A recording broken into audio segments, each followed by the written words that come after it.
gusaba Imana kugira ngo imbereze ubundi bufasha kugira ngo nayimbona abantu uvuze ijambo ryiza tugomba kureba uravuze ngo ushaka ubushobozi bwo kugira ube wafasha abantu mu bijanye n'ijambo ry'Imana wumva ibyo bintu wabikora ute kugira twumve hari nimba n'abashaka kugira ubafashe twumve nimba twabonera nabo tukabatumira wumva wabikora ute nibihe byifuzo ugendeye kuri iryo jambo tubwiye numva uko byagenda kose kugira ngo nsambure ng'abantu ku murimo w'Imana wenda hari ukuntu umuntu aba ari mu buzima bubi yaba ari mu buzima bubi ariko akaba ashaka gukurikira Imana ariko akaba ari ntamwaye gukurikira Imana gusa wenda nda Bibiliya afite gusanga nda gitabo cy'indirimbo ndakeka ko wenda urwego ndiho ubu ngo nabura Bibiliya nahereza umuntu kubyo akurikira Imana sinabura igitabo cy'indirimbo nahereza umuntu ariko ndashaka kugira ngo mbone bwa bushobozi bwo ko umuntu yakorera Imana byibuze muri iyo situation y'ubuzima arimo atahe arye abo nicyo kurya ku buryo navango byibuze n'ibihumbi 20 mifuke ugure umufuko w'umuceri ubura ujya mu gihe cyo gukorera Imana mu Imana itari yabutabara n'ubu ufite ibyifuzo byiza rwose nimba bikuri ku mutima nzi neza ko Imana itabibende ku mutima rwose ko numva tugeze ku cyifuzo cya gatatu ariko ndumva ni ibyifuzo byiza kandi ibyo byifuzo koko nimba Imana iri kubyumva nzi neza ko nayo ari ikintu igomba gukora tugiye kucakana chakane wifuza niki twagusabye ibintu bitanu hangane nubwo ari byinshi nangwa se kutubwira ibyifuzo byawe ariko ntaco bitwaye na buri wese yagira ute yakwigiraho yifuza urakoze cyane Imana yohereza umugisha ibyifuzo umuntu agirane byinshi cyane nubwo wenda wambaje ibyifuzo bigira muri bitanu ariko mbona ibyo ngene ku Mana byinshi cyane numva ibyo birahagije turekera ibyo bitatu numva nibyo bihagije nta kibazo uko biri kose ibintu byose bagenda bikora urakoze cyane rero ikintu hari ijambo dushobora tukubaze nabwo udufashe ese mu bakozi b'Imana bari mu Rwanda nangwa se bari kwisi niwe mukozi w'Imana twavuga ngo yakubereye model cyangwa se wagendeye ukavuga uti nje nkurikije uyu muntu ukuntu yigisha nanjye nzaba umukozi w'Imana niwe mukozi w'Imana ukubera icyitegererezo ukurikije ukuntu yigisha yego bo nukuvuga ngo no kugira ngo byibuze wenda tube tugeze ahangaha nuko twawe n'abandi bakozi b'Imana bagiye bari kudukomeza ubu hari umukozi w'Imana witwa Dusabimana Jean Pierre w'Irubavu uriya mukozi w'Imana ndibuka ko twajya gusengera mu cyumba cy'amasengesho kibi akavuga ngo mu ijoro hari Imana itabara Imana izabagira neza cyane ndamushimiye rero ahari yumve ko mushimiye cyane Dusabimana Jean Pierre Irubavu n'umupasiteri mwiza cyane ukunda guca bugufi cyane namwigiyeho ibintu byiza cyane yamberewe umumaro mu gihe cyanjye ndamushimiye Imana muherezo guhisha ubundi nibura wa kabiri ugufasha mu myigishirizo yawe kuko numva byanga byakunanze ko abakozi b'Imana nabo bagenda bumvana uruvugiye uvuga uti ngewe nkuko nuvuze dusaba Imana ase niwe wenyine gusa ugufasha oya ntabwo ari wumfasha mfashwa n'abakozi b'Imana batandukanye uranga Theogene nubwo yapfuye nzaho nawe yari igishanga umva ndagufashwa cyane kuko urumva mwari muhuje n'ubuzima yego kuko mba numva uko byagenda kose umuntu yagaragaje igikorwa cyo gufasha niba Imana ikubwire neza ubwo nawe gufasha abantu numvaga numvishe ubuhamya bwe bwangorora ku mutima n'ubu ngubu ntabwo ngomba kurana ndumvishe ibwiriza cye byanga byakunda nuvuga ko uri umufana mukuru cyane yego nshuti bakunzi za Iwacu A&B TV turabasuje cyane nkuko mubibona imbere yanyu hari umugabo muri minsi uri mu mafuta nangwa se umugabo umenyereye cyane umugabo mwiza cyane inzobera murabona arakeye nk'ubisanzwe akongera kwibutsa abadukurikiye tugira amazina yawe icyo ukora aho ukorera mu murimo w'Imana ndero updating buri gihe abakeneye kugira ngo bumve bese bimeze bite bafite amatsiko yo kumva murakoze cyane nko kwakira amazina ni ayane ntabwo yigeze ahinduka ni Prophète Jado mu murimo w'Imana mu karere ka Musanze yego byiza Prophète Jado udafite amagambo menshi se habaye ni imvura ntabwo byagenze ntabona ikirere kirimo kiri kurira numva imvura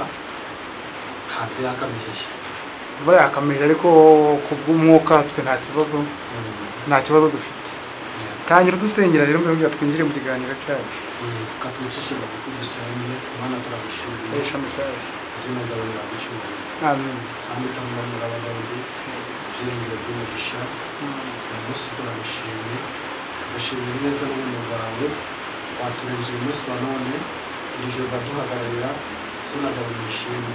Twicaye umwanya mwiza rero wo kuganira ku ijambo ryawe, ngwino ubane natwe, kubera ko twagiriwe umugisha wo kuba waraturinze, izina ryawe nishimwe. Twirukanye Satani n'ingabo ze zose, mu izina rya Yesu Kristo, dushyire mu murimo wawe yera, Mwuka w'Imana akomeze gushyigikire, mu izina rya Yesu. Amen. amen Bwiza rero Jado, amavuta ndi kubona ebana uri gutwika muri iyi minsi, ese ni irihe banga ukoresha kugira ngo uyage gutya? Irambara kwizera Yesu. Ukwizera Yesu nk'umwami n'umukiza. Yeah. Byiza cyane. Ubushize rero hari ikiganiro waduhaye, abantu baragikunze cyane, uburyo ki watangiye utubwira uburyo ki wakoreye Imana aho usengera, ariko ubu umunsi none tuje ku ntego ivuga ngo mbese hari abantu bavuga bati gukorera Imana ngo birahombya na birakenesha, cyane cyane hari n'umufilozofi wavuze ngo nimba gukorera Imana ngo bibaho ngo njyewe ngo nzahomba, ngo nimba Imana itabaho nje nzunguka nyitarakoreye Imana. Wowe ukorera Imana muri iyi minsi maze gukora kuri iyo ntera bikoresheje kuri iyo ntera? Gukorera Imana ntabwo bijya bihunza. Gukorera Imana ni ibintu bitanga umusaruro cyane. Gukorera Imana rero biri mu buryo butandukanye. Hari abantu bumva ko gusenga gusa ari byo bituma Imana itanga umugisha. Ikindi hari abantu bumva ko gusenga cyane ari byo bituma Imana ikugirira neza. Ntabwo gusenga cyane ari byo bitanga umugisha. Tubwire ibanga rero. Ibanga rero ryo gusenga bisaba gusenga ukanakora. Gusenga ugakora. Ariko muri bya bindi wakoze ukamenya kubibyaza umusaruro. Kubibyaza umusaruro ni ukorera. Ni ukorera nk'abantu bababaye, niba wenda wungutse nka 5 uvuga ati ko biri kose hari umuntu ukeneye kubona abo yarya. Bishatse kuvuga gufasha. Gufasha. Kuko niba ukuyemo nk'igihumbi wagereza nk'umuntu ukavuga ngo nanjye nguburiye ikintu cy'umuceri, birafasha cyane, bituma bikora ku mutima w'Imana, bigatuma Imana ivuga ngo uko biri kose uyu muntu amakomereza amafaranga ugakeneye amafaranga. Byiza cyane iryo jambo gufasha, reka turigendereho cyane. Ese gufasha muri minsi ko bitoroshera ko n'abantu basigaye bavuga ngo byaranze, mwebwe n'umurimo w'Imana mu bigenza mute kugira ngo mubone ko byemeye iryo jambo ngo byaranze, mwebwe ntabwo ribageraho nk'abakozi b'Imana? No kuvuga ngo rero nakoze cyane, ntabwo kuvuga ngo byaranze, ntabwo byigeze byanga. Ubundi kwa Yesu nta kintu cyahabuze. Ubundi iyo wizeye Imana kubera ko twe turi muri Yesu, wenda byanga ku muntu utarimo neza, utari muri Yesu, ariko iyo uri muri Yesu nta kintu wamusaba ugakwiye. Hari ukuntu rero umuntu aba yarabonaga ibihumbi 20, yabona n'ibihumbi 10, akabibona ko byanze, akumva ko ntacyo yatanga yitwaje ko ari atakibona ibihumbi 20. Ugasanga umurimo w'Imana ndagitanga icya 10, ugasanga gutura ntagitura, ugasanga kujya gusenga ntakujya gusenga, ugasanga nyine ni ibibazo by'ibyo guhorana ntabwo bikarangira. Niye nama wagira abantu se nk'umukozi w'Imana wabafasha iki kugira ngo basubire mu murongo? Inama nagira ng'aba bantu, numva uko biri kose bakizera Yesu umwami n'umukiza bakongera bagasubirana ibihe birenga ibya mbere, kuko iyi minsi ni mibi turimo n'ibyo. Iyi minsi kubera ko ari mibi turimo, ni igihe cyo kugira ngo twegere Yesu. Nitumara kwegera Yesu azaduriza ibyo dushaka byose. Ni ukuvuga ngo iyo uri muri Yesu, uko byagenda kose niyo utabona ibyo ushaka uyu munsi wa none nk'uko ubishaka, ariko ejo aba ari icyizere y'uko Yesu aba agomba kuba yakugirira neza cyane agura icyo dushaka. Abantu rero kubakundisha Yesu, ariko nabwo bakibaza bati mbese wowe duha ubuhamya aho kuva wamenya Yesu ukamwakira nk'umwami n'umukiza kugeza uyu munsi, ubuzima wari urimo ndetse n'ubw'uyu munsi, kugira ngo bubasobanurire mu buryo buhagije, apana kubarizima. Nuvuga ko ugiye kubabwira uti njyewe ntaramenya Yesu, ntarakorera Yesu, nari meze gutya na gutya, tubwire wari umeze ute? Nubangiza kutubwira utubwire ubu kuva namenya Yesu meze gutya, kugira ngo abo bantu bumve inyungu wagize, cyangwa se nimba ari igihombo bumve ubuzima buno urimo, ku buryo mbese umuntu aravuga ati nanjye ngiye kugendera kuri Jado, nkurikije ibyo Jado yatubwiye, nanjye mbonye inzira ngiye kunyuramo. Atubwira uti ntaramenya Yesu nari meze gutya, aho menye Yesu meze gutya, kugira ngo bigende gutya byaciye mu yinzi. Murakoze rwose, umwanya uhagije ariko ku buryo umuntu aravuga ati ndi muri iyi nzira ariko ndi gukurikira mbese inzira Jado yagiyemo nanjye aba ariyo nzira ncamo. Murakoze cyane rero uvuze ijambo ryiza cyane ati mbese wenda utanagiye kure ukundeba wahita ubona ko Imana ahinduye ubuzima kuko ndakeka 2013 nandi mu buzima butameze neza ariko ubu ngubu urabona ko byaraje saremeye urabona ko akoti inda telefone keza uri gutwika ubu ibintu bimeze neza cyane ndabona Imana arambinura icyerekezo ariko bajya baca umugani ngo ntabwo uvuga Imana bitewe naho mwahuriye. Uyu munsi wa none rero ndashishikariza abantu ngewe nahuye n'Imana iranyiyereka ingira neza imbere z'umugisha buriya kuba nangiriho nabishimira Imana ishimira rikomeye kuko abantu benshi cyane bifuzaga ko ntabaho ariko uyu munsi wanda bwa mbere Imana yarandinze imbere z'ubuzima buzima bwo guturuka ndi weshaka ntabwo ndajyama mu bitaro mu myaka 28 mfite ntabwo najya kujyama mu bitaro wenda ngo njye muri hospital ngo njyamemo urumva nishimwe rikomeye cyane kuri Imana yarandinze. Ubu ngubu urugero rwa mbere nk'abantu bagwaye za kanseri ubu ngubu hari abandi bacitse amaguru baryamye mu bitaro ariko ngewe ishimwe rya mbere ko Imana yambaye ubuzima buzima namfite ubuzima buzira umuze iyo nishimwe rikomeye cyane. Ikindi shimira Imana nunde urabona ndafite inzara urahaze umusore mwiza cyane icyo kurya Imana baragekemuye ibaratanze amahoro n'umutekano nuko icyo nshimira Imana nuko mfite amahoro n'umutekano kubera ko mfite Yesu. Ibyo umuntu yashimira Imana rero ari byinshi cyane gusa ko n'amafaranga arahari agafaranga n'amafaranga araje ntabwo wakambarira ikote udafite amafaranga ntabwo wagenda na tablet nasa musanga ku ruhande udafite amafaranga. Urabona ko mbere hari igihe twatoga za karasharamye twadukorasharamye dutatwake twa telefone rero twadusuzuguritse n'ubwo Imana atugiriye neza ngubu dusigaye turatunga smartphone Imana nihabwe icyubahiro. Amen. Urumva ko Imana agira gukora imirimo n'ibitangazo bitandukanye si ibyo gusa Imana yaduhemba ahubwo izaduhemba n'ubugingo buhora. Amen. Numva rero uko biri kose mu migani harambwiye ngo uwubaha Uwiteka ingorane n'ubukire n'icyubahiro n'ubugingo buhora. Ndashaka gutangariza ngo ngabavuga butumwa cyangwa se n'abandi bakristo niba uri muri Yesu hano kugira ngo Imana ikuzamure iguhereze ibyo kurya kuko no kuvuga ngo umuzimu wicwa n'ibyo kurya y'umuzimu umudayimoni w'inzara yicwa n'ibyo kurya iyo wabonye ibyo kurya kuvuga ngo umuzimu w'inzara yagusite aba yapfuye. Uyu munsi wa none rero ndashaka gutangariza nk'abantu wenda bashaka kwisera Yesu nk'umwami n'umukiza hari umuntu ubwanga ariko wakwizera Yesu akavuga ngo se uwo Yesu wenda kubereka atakubiriye neza kandi wareba ugasanga ndanahandi muburiye ariko ukamubwira ngo byibuza wizeye Yesu wagira ukwisigana amavuta akakwakira kubera ko wizeye Yesu wagira ukujya umuceri ukabona ko umeze neza cyane kubera ko wizeye Yesu ushobora kujya ubona n'ibyo kurya ariko utizeye Yesu ibyo kurya n'ibindi binagufataho cyane. Niyo mpamvu rero ndi gushishikariza abantu kugira ngo bizere Yesu n'umwami n'umukiza kuko ashoboye byose si ibi gusa azaduhereza ngo azaduhereza n'ubugingo. Ubundi iyo turi gusenga duharanira kugira ngo Yesu azaduhereza ubugingo buhora. Ibaze ubu ngubu hari umuntu utuye ahangaha mu karere ka Musanze ariko akabasenga kugira ngo azagere i Kigali bikaba byaramuvuye agasengera kugera i Kigali agasengera kugera i Kigali hakureba kaburimbo bitewe n'ahavuye Isura ngo uwo muntu kujya mu ijuru no mu Rwanda ndagahaze ukibaza umuntu ari gusengera kuzajya muri Amerika ni ahantu tujya buri munsi ariko kumva nk'umuntu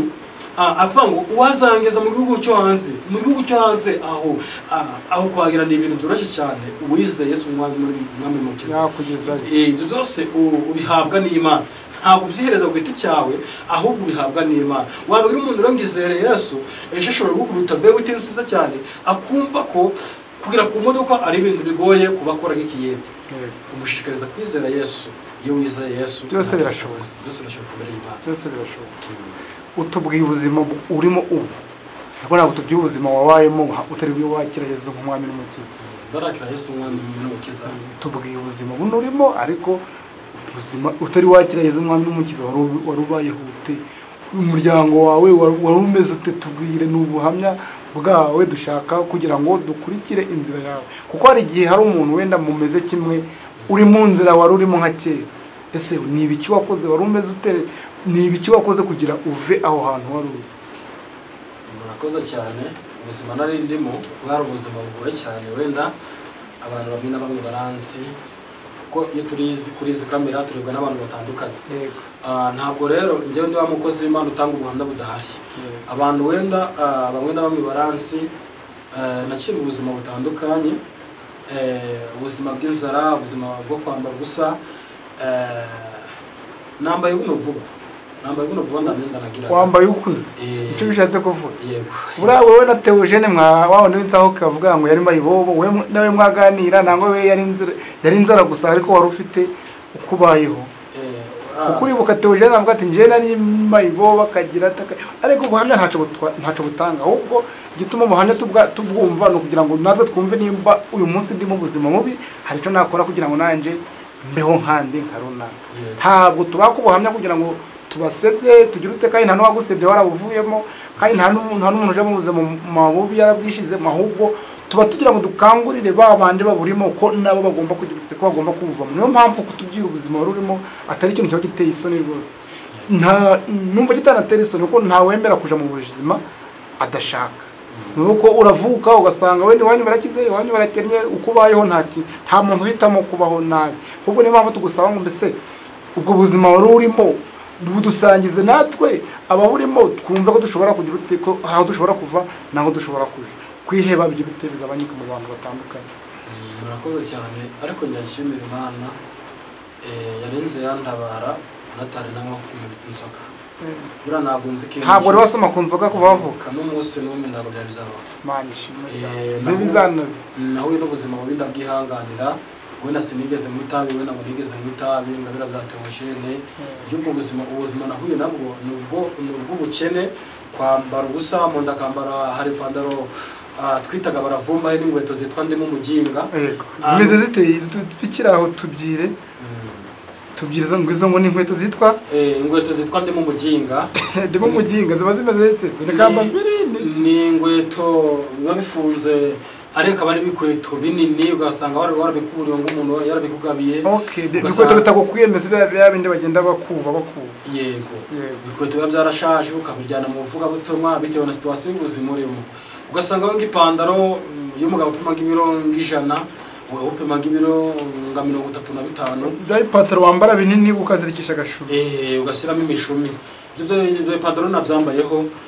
kubitewe na situation y'ubuzima nari ndimo sobankabiraga ariko ndi gushima Yesu ko urigurira ukaja ku mudozi akakudoda kanembere agapatro wambaye ukuntu kameze fresh n'agakweto nimba gatwereka sinzi kakerekana kuri kamera kazamure bakareba nta kibazo gusa ubunzi gandambara miruwari biragaragara ubunzi gandambara miruwari rwose Imana agira gukora igitangaza gitandukanye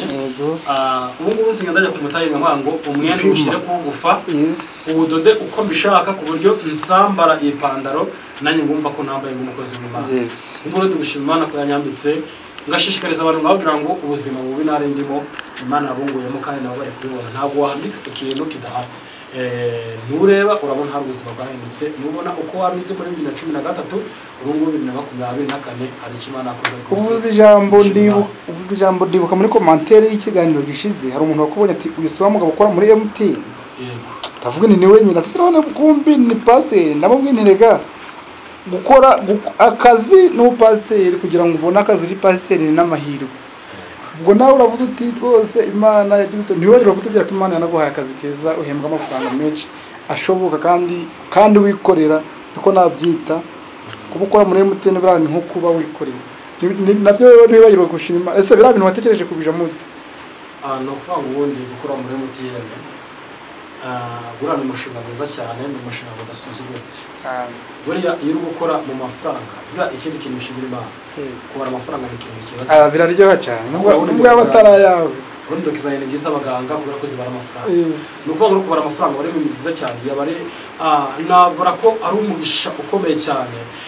Imana yampaye nene nabyisanzemo mbona rwose mbona ndi mu kazi keza mbona Imana bitewe ko byari mu bushake bw'Imana mbere kuvuga ngo nzokugirira neza cyane nzakwishizanya n'abakomeye nzakugaburira uryo hage ni ya pastor Imana yehere umuntu ikavuga ngo kobere kose uyu muntu agomba gutunga amafaranga kubera ko uyu muntu aberewe no gutunga amafaranga umuntu kubera ko nambwiye ngo nzomugira umukire nanjye kubwo kwicisha bugufi ndashima Imana ko yambwiye ko izangirira neza cyane mbaye nishimye higeje gikora kandi na nubwo nayendagira handi Imana ishaka aho Imana ishaka ko kongera ntabwo ndahagera ahubwo ubutungu tuvungu n'umugati ndi kubita uvungu twawe ntabwo umugati nawe utamira neza cyane urarija muvuze ngo aho Imana ushaka kugira ngo ko ugera ntabwo wari wahagera aho yose wumva ko wageze aho ushaka kugera oya ndabona nahagera byo ngiye kumana byinshi ibyo ukeneye kumana byinshi cyane ibyifuzo byawe nka bitanu bitandukanye bitubwira twumve nimba natwe twakwigiraho duhe ibyifuzo nimba byawe nka bitanu ko icyambere urabona no kuvuga ngo uko biri kose kuba ngo rivuga butumwa ngenda ndetse nta kamodoka nta modoka keneye imodoka umuntu umuvuga butumwa nta mpamvu kugenda kunyagira akamodoka kuba rero uzi imodoka ufite ibyangombwa byayo yampaye ibyangombwa yiteguye kumbereza n'iki imodoka twizeye ko byose imodoka rwose iraboneka icyo ni icyambere cya kabiri icya kabiri rero ndashira ngongira ku rwego kuko kuba nanjye ndibura abantu nafasha wenda imbere z'ubushobozi buhambaye kuburyo naye ndi kuremera nk'abantu nabona nk'umuntu runaka ari guturirwa nkaba namwubakira inzu aho njye mbona ubafasha nimba ufasha abantu ukabasengera ukabakiza dore ejo bundi twabonye ikiganiro cy'umwana wakijije uburwayi bwo mu mutwe je numva unafasha cyangwa ushaka kugira uzabafasha n'ibijanye n'amafaranga nangwa ibindi bintu n'ibyo ushaka ndashobora ngo ngende kubafasha no mu bindi bikorwa bitandukanye ku buryo umuntu wabona afite ikibazo runaka ukaba wabikemura bitiriwe bigorana ntabwo umuntu yabafasha mu masengesho gusa ahubwo no mu bundi buzima busanzwe numva nshaka gushyigikira abantu icyo ni icya kabiri tugiye ku cya gatatu icya gatatu rero numva indi ndego mfite niyo kuba byibuze uko byagenda kose nagira nk'abantu nanjye nzamura mu buryo bw'umurimo w'Imana bisaba ubushobozi urumva bisaba ubushobozi bwinshi cyane ndusaba Imana kugira ngo imbereze ubundi bufasha mbona abantu uvuze ijambo ryiza tugomba kureba uravuze ngo ushaka ubushobozi bwo kugira ube wafasha abantu mu bijanye n'ijambo ry'Imana wumva ibyo bintu wabikora ute kugira twumve hari nimba n'abashaka kugira ubafashe twumve nimba twabonera nabo tukabatumira wumva wabikora ute nibihe byifuzo ugendeye kuri iryo jambo tubwiye numva uko byagenda kose kugira ngo nsambure ng'abantu ku murimo w'Imana wenda hari ukuntu umuntu aba ari mu buzima bubi yaba ari mu buzima bubi ariko akaba ashaka gukurikira Imana ariko akaba ari ntamwaye gukurikira Imana gusanga wenda nda Bibiliya afite gusanga nda gitabo cy'indirimbo ndakeka ko wenda urwego ndiho ubu ngubu ntabwo nabura Bibiliya nahereza umuntu ku buryo akurikira Imana sinabura igitabo cy'indirimbo nahereza umuntu ariko ndashaka kugira ngo mbone bwa bushobozi bwo umuntu yakorera Imana byibuze muri iyo situation y'ubuzima arimo atahe arye abone icyo kurya ku buryo navanga byibuze n'ibihumbi 20 mifuke ugure umufuko w'umuceri ubura ujya mu gihe cyo gukorera Imana mu Imana itari yabutabara n'ubu ufite ibyifuzo byiza rwose nimba bikuri ku mutima nzi neza ko Imana itabibende ku mutima rwose ko numva tugeze ku cyifuzo cya gatatu ariko ndumva ni ibyifuzo byiza kandi ibyo byifuzo koko nimba Imana iri kubyumva nzi neza ko nayo ari ikintu igomba gukora tugiye kucakana chakane wifuza niki twagusabye ibintu bitanu hangane nubwo ari byinshi nangwa se kutubwira ibyifuzo byawe ariko ntaco bitwaye na buri wese yagira ute yakwigiraho yifuza urakoze cyane Imana yohereza umugisha ibyifuzo umuntu agirane byinshi cyane nubwo wenda wambaje ibyifuzo bigira muri bitanu ariko mbona ibyo ngene ku Mana byinshi cyane numva ibyo birahagije turekera ibyo bitatu numva nibyo zabihagije nta kibazo uko biri kose ibintu byose bagenda bikora urakoze cyane ikintu hari ijambo dushobora tukubaze nabwo udufashe ese mu bakozi b'Imana bari mu Rwanda nangwa se bari kwisi niwe mukozi w'Imana twavuga ngo yakubereye modo cyangwa se wagendeye ukavuga uti nje nkurikije uyu muntu ukuntu yigisha nanjye nzaba umukozi w'Imana. Niwe mukozi w'Imana ukubera icyitegererezo. Ukurikije ukuntu yigisha Yego. Ni ukuvuga ngo no kugira ngo byibuze wenda tube tugeze aha ngaha, ni uko twahuye n'abandi bakozi b'Imana bagiye bari kudukomeza. Nk'ubu hari umukozi w'Imana witwa Dusabimana Jean Pierre w'Irubavu. Uriya mukozi w'Imana ndibuka ko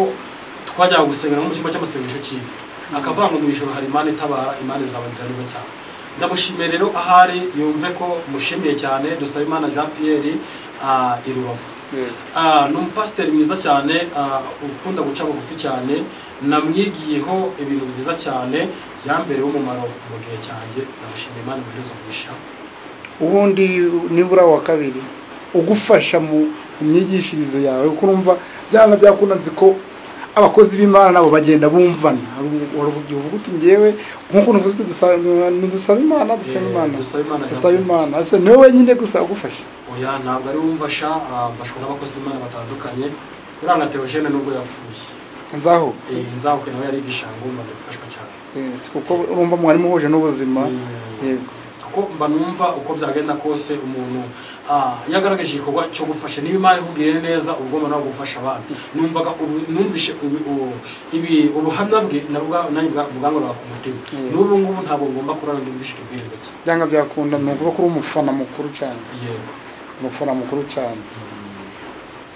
Wabyiraza iki abadukurikiye bateze amatwi? Baragukunda cyane, basigaye batera commentaire ngo bari n'abashaka kugusura, ngarabashaka kugira mubonane. Ni commentaire nyinshi ku rubuga. Wowe abafana bawe ni ibiki, wababwira iki, bateganyiriza iki, ushaka kubakura he kubageza he? Abantu banje numva inzira yo kubaganisha kuri Yesu. Gusenga ndabishoboye, niko kazi kaje. Nubwo wenda tugira kandi kazi gatandukanye, ariko gusenga nicyo kiri imbere. Ku bantu rero bumva nta kibazo twabafasha mu buryo butandukanye, nimero yanjye ni 078 83 972 3 tugatisubiremo. Nimero yanjye ni 07 83 972 3 iyo nimero wayituboneraho, ni nawe dukoresha kuri WhatsApp. Watwandikira waba ufite ikibazo cy'uburwayi gitandukanye twagufasha, waba ufite ibibazo bitandukanye twagufasha. Sinajyemana bigahabwa icyubahiro. Amen.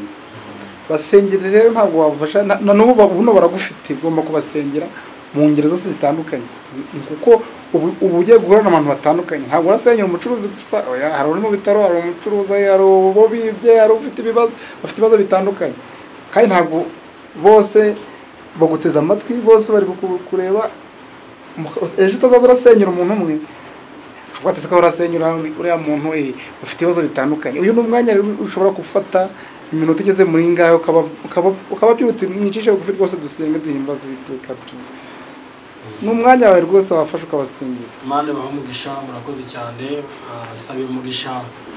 abantu bihanganye bagatega amatwi bwo kumva iki kiganiro cyiza.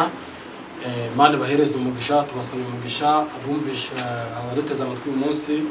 n'abazatwumva, tubasaba umugisha aho murereye hose. Imana bahereze umugisha mu izina rya Yesu. Tugiye gufatanya rero tubafashe gusenga kugira ngo Imana y'amahoro ikomeze bashyigikire, ikomeze ibagirire neza cyane, ikomeze bagwanirire muri byose. Bifurije guhura na Yesu, bifurije kubana n'imbaraga z'Imana kuruta uko mwabana n'izindi mbaraga zitandukanye. Nimubana n'Imana, twize ijambo rivuga ngo nuba muri nge amagambo yanjye akaba muri wo, icyo uzasaba cyose uzagute uzagihabwa. Iryo jambo ry'Imana rero twaryumvise mu jambo, hari ijambo twasomye uyu munsi wa none. Namwe Imana ibahereze umugisha, namwe nabasangiza kuri iryo jambo. Imana ibashyigikire. Irindi jambo twize ijambo rivuga ngo hamagara nonaha, hari wakumva ni igitabo cya Yobu 5. Hamagara nonaha wakumva. Imana ibahereze umugisha rero, kadufatanye gusenga, twicishe bugufi. Imana y'amahoro iduhe umugisha mu izina rya Yesu. Nibuhoraho ari amahoro yawe, nibuhoraho ari ibyishimo byawe. Komeza inzira watangiye, wicika intege, wahisemo neza nyagasani muri kumwe mu buzima bwanjye bwose ziringira Imana nimbona ngiye gutsindwa nzambaza Imana niyo nyir'ubuvunyi iyitanga imbaraga ubwo namenye kwingunda nzaja nyiyungiraho niyo mukiro Uhoraho Uhoraho aramahoro yawe Uhoraho ari ibyishimo byawe komeza inzira watangiye wicika intege wahisemo neza nyagasani muri kumwe nindegwa ngagwa mu cyaha nzatabaza Imana zikubita imbere yayo nayizambabarire insubize mu nzira maze ntonga agakiza nubwo namenye kwingunda nzaja nyiyungiraho niyo mukiro kumbi uzi no kuririmba indirimbo z'abakatolika abakatolike aho muri mwese ndabasuhuje Imana abereze umugisha mwumve mukomeye mwizere ko turi kumwe Mana data wa twese uri Imana y'amacyubahiro no gukomera izina ryawe ntabwo icyubahiro isi umwami wacu Yesu Kristo duhamagara Roho Mutagatifu kugira ngo azabane natwe imbaraga z'ijuru zikomeze kutwegera izina ryawe ntabwo icyubahiro dusenge abantu bawe tubasaba umugisha w'uburyo butandukanye turagusabye abari mu Rwanda ari abari mu bihugu byo hanze tubasaba imbaraga zawe tubasaba umugisha uturutse kuri wowe urinzi bwawe bukomeye lante elia bovine w'istage sitankeri edevostie dry turagusabye ngo imbaraga zawe zazibane n'ubwoko bwawe uburinzi bukomeye muze bubashyigikire uyu munsi wa none uhige bahiga urwanye barwanya mu izina rya Yesu imbaraga z'Imana ndetse tindane nabo basaba umugisha w'Imana basaba kurindwa nawe mu izina rya Yesu amen shalom shalom mugire ibihe byiza Mungu ababarike sana ntabwo urancika ndashaka uraririmbye hari akantu nibutse ngomba kukubaza kugira ngo kadufashe akantu kagoranye cyane kuko nimba uri imbere ya kamera uri mwarimu ese ubana ute n'abanzi bawe amuturanye cyangwa se mwirirwa bambaje ngo ubana ute n'abanzi bawe mwirirwana abanzi bawe muturanye uramwanzi mubana umunsi ku munsi uzi neza ko ari umwanzi wawe mubana ute ubundi ni ukuvuga ngo muri iyi si kubera ko dutuye mu isi ntabwo uko umuntu azamutse nawe uzamuka ahubwo ushobora umubino wagufata mu mashati ariko umuntu kukuvuga wenda kukuvuga atari gukubita ntacyo byagutwara numva nk'umuntu rero wamenye Yesu ntabwo umuntu wamenye Yesu ahangana ahubwo kubera ko aba afite umuntu umurwanira uri muri we kubera ko ngubu umwanya mfite umuntu umuburanira mfite umuntu mvuganira we nakabeho niyo wamvuga cyangwa se wenda ukangambanira ndavuga ngo mfite umuntu mvugira niyo wanshira ndavuga ngo mfite umuntu mvugira mfite umuntu uzungurana nuko ko umwanzi wawe ntaca gutwaye uramureba gutyo umwanzi wawe ntacyo ndwaye abona kandi abasengera ngo abanzi banjye barame ngo bazabone kugira neza ko nawe kabeho ubu tuvugana hari n'umuntu wasanga mbere hari igihe twajya nko kwahira nk'inka tukajya nko mu bisheke runaka bakirirwa bari kudukomera tugere runaka agiye mu mubande ahubwo agiye kwiba ibisheke bya runaka turagiye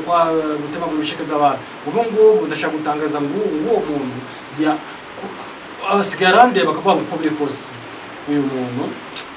Imana iramutabara niyo mpamvu ugomba gusengera abanzi bawe kugira ngo barame bazabone kugira neza ku Imana abanzi bawe urabasengera ntabwo banga ahubwo urabasengera kugira ngo bazabone neza ku Imana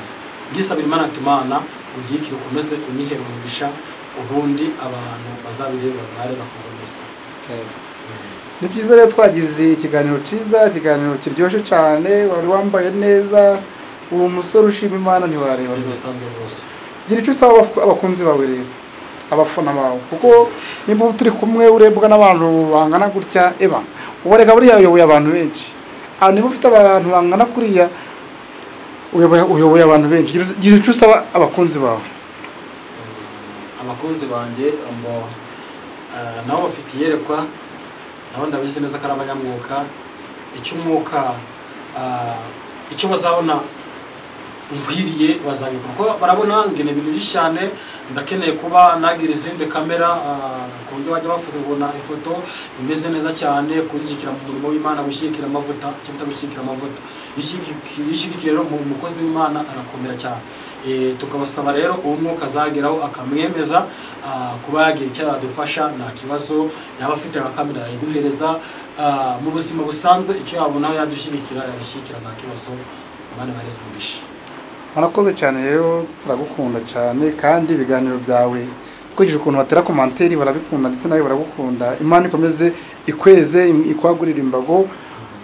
Imana ajyange igusaidiye sana niko bavuga. Mungu akubarikie sana. Murakoze kuba najye gatangiye kuza karaza kazagenda kaza. Ndumva Giswahili nawe gitangiye kuza ariko ngo n'umukozi w'Imana aho umuvuta agomba kuza. Bura nanjye hari twinshi nsigira rigabura hari twinshi nanjye nsigira cyane. Murakoze rero ibiganiro byawe nakagaruka nawe uduteza amatwi utarakanda subscribe n'umwanya wawe kugira ukane subscribe kugira ngo twibarire cyane wane n'umukozi w'Imana Pastor Jado cyangwa se Prophet Jado bitewe no kubyumva. Imana ikurinde.